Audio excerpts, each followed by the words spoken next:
राधे राधे प्यारे भक्तों, शाम सदाशिव चैनल में आप सभी का स्वागत है। आज हम आपके लिए लेकर आए हैं शुक्रवार की व्रत कथाएं। आइए सुनते हैं। एक बुढ़िया थी और उसके 7 पुत्र थे। 7 पुत्रों में 6 कमाने वाले थे, एक निकम्मा था। बुढ़िया माँ 6 को रसोई बनाती, उनको भोजन कराती, बाद में जो बचता वह 7वें को देती। परंतु वह भोला था, मन में कुछ विचार न करता था। एक दिन वह अपनी पत्नी से बोला, देखो मेरी माता का मुझ पर कितना प्यार है। वह बोली, क्यों नहीं, सबका झूठा बचा हुआ तुमको खिलाती है। वह बोला, ऐसा कभी नहीं हो सकता, मैं जब अपनी आंखों से देख न लूं तो नहीं मानूंगा। उसकी पत्नी बोली, देख लोगे तो मानोगे।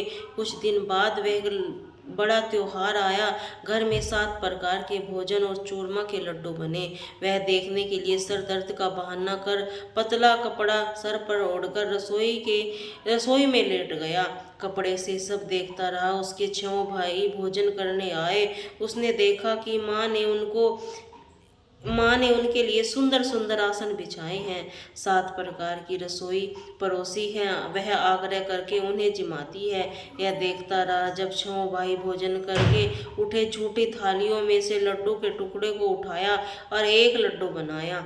झूठन माप कर माँ ने उसे पुकारा, छठ बेटा उठो, 6 भाई भोजन कर गए हैं, अब तू ही बाकी है, उठकर कब खाएगा। यह कहने लगा, माँ मुझे भोजन नहीं करना, मैं परदेश जा रहा हूँ। माता ने कहा, कल जाता सो आज ही चला जा। वह बोला, हाँ हाँ आज ही जा रहा हूँ। यह कहकर वह घर से निकल गया। चलते समय उसे पत्नी की याद आई। वह गौशाला में कड़े थाप रही थी। उससे जाकर बोला, हम जावे परदेश को आवेंगे कुछ काल, तुम रहियो संतोषी के धर्म आपनो पाल। वह बोली, जाओ पिया आनंद से हमरो सोच हटाए, राम भरोसे हम रहे, ईश्वर तुम्हें सहाय। देवी सियानी आपकी देखूं धरूं मैं धीर, सुधी हमारी बिसारियो रखियो मन गंभीर। वह बोला, मेरे पास तो कुछ भी नहीं है, यह अंगूठी है सो ले लो। वह अपनी कुछ निशानी मुझे दे दो। वह बोली, मेरे पास क्या है, यह गोबर भरा हाथ है। यह कहकर उससे पीठ पर गोबर के हाथ की थाप मार दी। वह चल दिया। चलते चलते कुछ दूर देश में पहुंचा। वहां एक साहूकार की दुकान थी।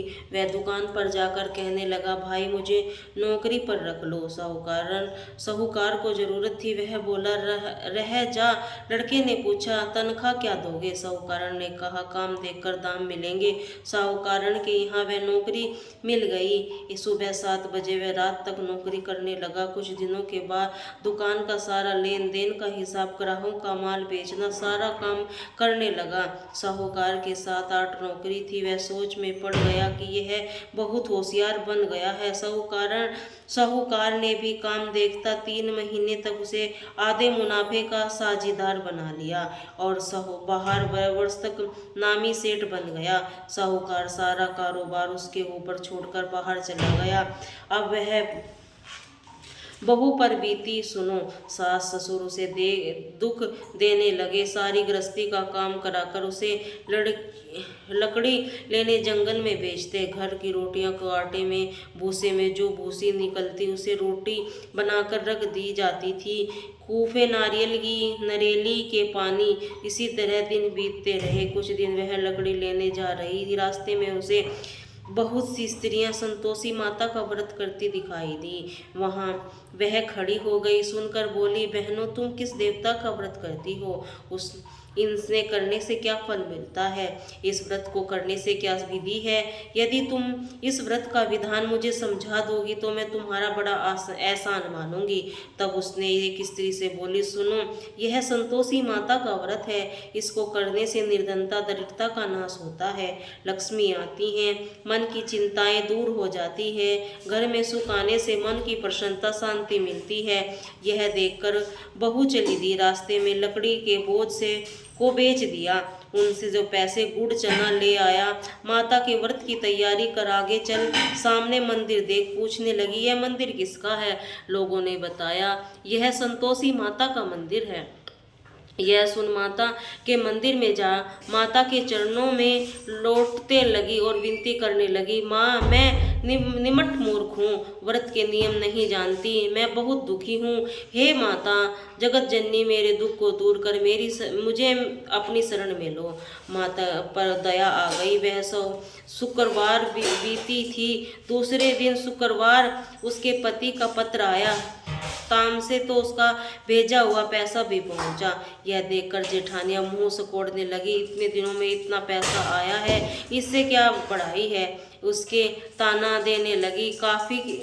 काफी के पास एक पत्र आने लगे, रुपया आने लगा। अब तो काफी की खातिर बढ़ेगी, तब तो काफी बुलाने पर भी नहीं बोलेगी। यह बेचारी सरलता से कहती, भैया पत्र आए, रुपया आए तो हम इसके लिए अच्छा क्या है। ऐसा कहकर आंसू में भरकर संतोषी माता के मंदिर में जा मातेश्वरी के चरणों में गिरकर रोने लगी। माँ मैंने तुमसे पैसा नहीं मांगा, मैंने पैसे का मुझे क्या करना है, मुझे तो अपने सुहाग की काम है जो तुम स्वामी दर्शन की सेवा से मांगती हूँ। माता प्रसन्न होकर कहा, जा बेटी तेरा स्वामी आएगा। यह सुनकर खुशी से बावली होकर घर जाकर काम करने लगी। तब संतोषी माता विचार करने लगी कि इस भोली पुत्री से मैंने कह तो दिया तेरा पति आएगा, पर आएगा कहाँ से, वह तो इसे स्वप्न भी नहीं याद नहीं करता। उसे याद दिलाने के लिए मुझे जाना पड़ेगा। इसी तरह संतोषी माता उसके पति के स्वप्न में प्रकट होकर कहने लगी, साहूकार के बेटे सोता हो या जागता है। बोला, माता सोता नहीं हूँ, जागता भी नहीं हूँ, बीच में ही हूँ, क्यों क्या आज्ञा है। माँ कहने लगी, तेरा घर बार कुछ भी है या नहीं। वह बोला, मेरा सब कुछ है माँ, बाप भाई बहन पत्नी क्या कमी है। माँ बोली, मैं भोले पुत्र, तेरी पत्नी घोर कष्ट उठा रही है, तेरे माँ बाप उसे दुख दे रहे हैं, वह तेरे लिए तरस रही है, तू उसकी सुधि ले। वह बोला, माता यह तो मुझे मालूम है, परंतु जाऊं कैसे, परदेश की बात है, लेन देन का कोई हिसाब नहीं, जाने का कोई रास्ता नजर नहीं आता, कैसे चला जाऊं। माँ कहने लगी, मेरी बात मानो, सवेरे नहा धोकर संतोषी माता का नाम लो, घी का दीपक जलाओ, दंडवत कर दुकान पर जा बैठना, तब देखते ही देखते तेरा लेन देन सब हो चुक जाएगा, माल बिक जाएगा, शाम होते होते धन का ढेर लग जाएगा। तब वह सवेरे बहुत जल्दी उठकर नहा धोकर संतोषी माता को दंडवत कर घी का दीपक जलाकर दुकान पर जा बैठा। थोड़ी देर में क्या देखता है कि लेने देने रुपया लाए देने वाला हिसाब लेने लगे, कोठे से भरे सामानों को खरीद कर नगद दाम में सौदा करने लगे। शाम तक धन का ढेर लग गया। माता का यह चमत्कार देखकर खुश हो गया। मन में माता का नाम लेकर घर ले जाने वाले रास्ता, गहना, कपड़ा खरीदने तथा वहां के काम से निपट तुरंत रवाना हुआ। उधर बहू बेचारी जंगल से लकड़ी लेने जाती थी। लौटते वक्त माताजी के मंदिर में विश्राम करती थी तो उसका रोज रुकने का स्थान ठगरा धूल उड़ती देखकर वह माता से पूछती है, हे माता यह धूल कैसी उड़ी रही है। माँ कहती है, हे पुत्री तेरा पति आ रहा है, अब तू ऐसा कर, लकड़ियों के 3 बोझ बना ले, एक नदी के किनारे रखकर और दूसरा मेरे मंदिर पर, तीसरा अपने सर पर रख। तेरे पति को लकड़ी का गड्ढा देखकर मोह पैदा होगा, वह वहाँ रुकेगा, खाना खा पीकर माँ से मिलने जाएगा। तू लकड़ी का बोझ उठाकर जाना, बीच चौक में गड्ढा डालकर 3 आवाजें जोर से लगाना, लो सासू जी लकड़ियों का गड्ढा लो, भूसी की रोटी दो, नारियल की खोपड़ी में पानी दो, आज मेहमान कौन आया है। माँ की बात सुनकर बहुत अच्छा माता कहकर प्रसन्न होकर लकड़ियों का 3 गड्ढे ले आई, एक नदी के तट पर, एक माता के मंदिर पर रखा। इतने में एक मुसाफिर वहां से जा पहुंचा। सूखी लकड़ियों को देखकर उसकी इच्छा हुई कि यही निवास करें, भोजन बना खा पीकर गांव जाएं। इसी प्रकार भोजन बना, विश्वास ले गांव को गया, सबसे प्रेम से मिला। उसी समय उसने अपने पत्नी के सर पर लकड़ी का गड्ढा लिए जाती है, लकड़ी की भारी बोझ आंगन में गिराकर जोर से 3 आवाजें लगाती है, लो सासू जी लकड़ी का गड्ढा लो, भूसी की रोटी दो, नारियल की खोपड़ी में पानी दो, आज मेहमान कौन आया है।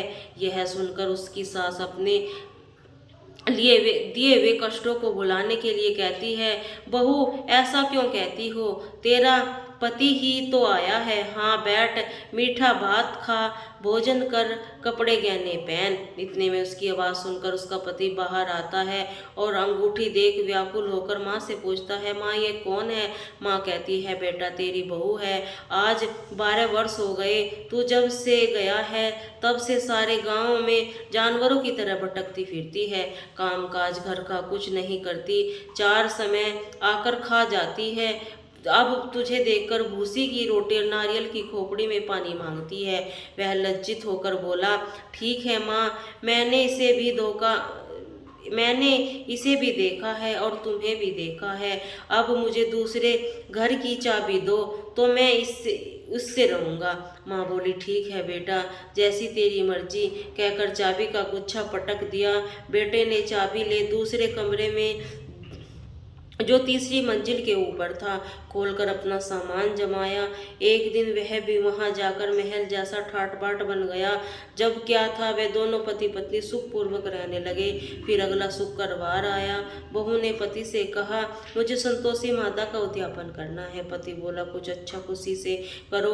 वह तुरंत ही उद्यापन की तैयारी करने लगी। जेठ के लड़के को भोजन के लिए कहने लगी। उन्होंने मंजूर किया, परंतु जेठानी अपने बच्चों को सिखाती थी, देखो भोजन के समय सब लोग खटाई मांगना जिससे उसका उद्यापन पूरा न हो। लड़के जीमने गए, खीर पेट भर खाई, परंतु याद आते ही कहने लगी, हमें कुछ खटाई दो, खीर खाना हमें भाता नहीं। देखकर वह अरुचित हो गई। बउए कहने लगे, खटाई किसी को नहीं दी जाएगी, यह संतोषी माता का प्रसाद है। लड़के उठ खड़े हुए, बोले, पैसे दो। बोली बहू कुछ जानती नहीं थी, उसने उन्हें पैसे दे दिए। लड़के उसी समय उठ करके इमली ला खाने लगे। यह देखकर बहू पर माताजी का कोप किया। राजा ने दूत उसके पति को पकड़ कर ले गए। जेठ जेठानी मन मनाने खोटे वचन कहने लगी, लूट लूट कर धन इकट्ठा कर लाया था, इसीलिए राजा के दूत पकड़ कर ले गए हैं। अब सब पता चल जाएगा जब जेल की हवा खाएगा। बहू के ये वचन सुनकर सहन नहीं हुए, वे रोती रोती मंदिर में गई और बोली, हे माता, तुमने यह क्या किया है, हंसाकर अब क्यों रुलाती हो। माता बोली, पुत्री, तूने उद्यापन करके मेरा व्रत भंग किया है, जल्दी सब बातें भुला दी। वह कहने लगी, माता भूली तो नहीं हूँ, कुछ अपराध किया है, मुझे तो लड़कों से भूल में डाल दिया है, मैंने भूल से उन्हें पैसे दिए हैं, जो क्षमा करो। माँ बोली, ऐसे भी कभी भूल होती है। वह बोली, माँ मुझे माफ़ कर दो, फिर तुम्हारा उद्यापन करूँगी। माँ बोली, अब भूल मत करना। वह बोली, अब भूल नहीं करूँगी माँ, सब पता वैसा आएंगे। माँ बोली, जा पुत्री, तेरा पति तुझे रास्ते में मिलेगा। वह घर की तरफ चल दी। राह में उसका पति आता मिला। उसने पूछा, तुम कहाँ से आए हो। तब वह कहने लगा, इतना धन जो कमाया था उसका कर टैक्स राजा ने मांगा था, वह भरने गया था। वह प्रसन्नता से बोली, भरा हुआ वह घर चलो। कुछ दिन बाद फिर शुक्रवार आया। वह अपने पति से बोली, मुझे माता का उद्यापन करना। पति ने कहा, करो। फिर जेठ के लड़के को भोजन कहने लगी। जेठानी ने 1-2 बातें सुनाई और लड़के को सिखा दिया, तुम पहले की खटाई मांगने लगना। लड़के भोजन के पहले ही कहने लगे, हमें खीर खाना नहीं भाता, जी खराब होता है, कुछ खटाई खाने को दो। बोली, खटाई खाने को नहीं मिलेगी, खाना हो तो खाओ। वह ब्राह्मण के लड़के को जाकर भोजन कराने लगी। यादा दक्षिण की जगह पर एक उन्हें फल उन्हें दिया। उससे संतोषी माँ प्रसन्न हुई। माँ की कृपा होती 90 मास में उसने चंद्रमा के समान सुंदर पुत्र प्राप्त हुआ। वह अपने पुत्र को लेकर प्रतिदिन माता जी के मंदिर में जाने लगी। एक दिन माँ ने सोचा कि ये रोज आती है, आज क्यों न मैं इसके घर चलूं, उसका आसरा देखूं। तो यह सोचकर माता ने भयानक रूप बनाया और गुड़ और चने ऐसे सना मुँह करके ऊपर सूंड के समान होठ, उस पर मक्खियाँ भिनभिना रही रही थी। दहलीज पर पांव रखते ही उसकी सास चिल्लाई, देखो नी कोई चुड़ैल चली आ रही है, लड़के उसे भगाओ नहीं तो वह किसी को खा जाएगी। लड़के डरने लगे और चिल्लाकर खिड़की दरवाजे बंद करने लगे। बहू रोशनदान से देख रही थी, प्रसन्नता से पागल होकर चिल्लाने लगी, आज मेरी माता मेरे घर आई है। यह कहकर बच्चों को दूध पीने से हटा दिया। इतने में सास का कोप फूट पड़ा। वह बोली, इसे देखकर कैसी उतावली हुई है जो बच्चे को पटक दिया। इतने में माँ के प्रताप से जहाँ देखी वही लकड़ी नजर आने लगी। बहू बोली, माँ जी, जिनका मैं व्रत करती हूँ ये वही संतोषी माँ है। इतना कहकर झट से सारे घर में किवाड़ खोल दिए। सबने माता के चरण पकड़ लिए, विनती करने लगे, हे माता, हम मूर्ख हैं, पापी हैं, अज्ञानी हैं, तुम्हारे व्रत की विधि नहीं जानते, तुम्हारा व्रत भंग करके बड़ा अपराध हुआ है। हे माता, आप हमारे अपराध को क्षमा करो। इसी प्रकार माता प्रसन्न हुई। माता के बउओं को जैसा फल दिया वैसा माता सबको दो। जो पढ़े या सुनते उसके मनोरथ पूर्ण होते हैं। बोली संतोषी माता की जय।